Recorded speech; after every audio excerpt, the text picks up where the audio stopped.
Hai, saya Amira daripada Yonder Group Data Center in Johor Bahru sebagai HSE Operation Manager.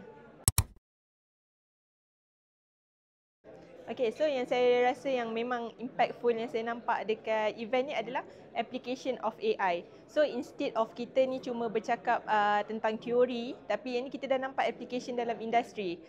Industri-industri yang besar dan juga application untuk SME jugalah. So saya rasa penambahbaikan dari segi sebab program terlalu bagus in terms of content wise tu banyak sangat input.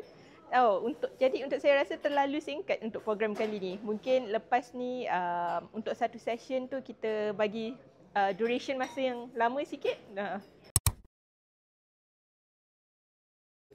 Saya memang recommend event ni lah sebab dia memang eye opener. Sebab macam saya cakap tadi lah, kita dapat belajar banyak sangat benda baru, all the technology, all the equipment. So macam kita cakap lah, kita punya motivator semua, kita ni banyak yang daripada boomers, Gen X. So diorang tak tahu. So untuk keep update dengan apa yang berlaku sekarang ni, diorang kena attend this kind of program. Knowledgeable, impactful and practical.